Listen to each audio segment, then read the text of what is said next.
नर्मदे हर। माई के वजह से अमरकंटक से पैदल चलते चलते ये जितने भी घर दिखाई दे रहे बहुत अच्छे से सजा के रखे हैं।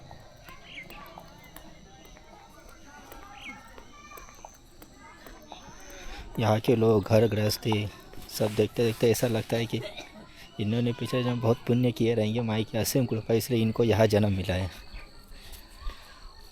ऐसा है।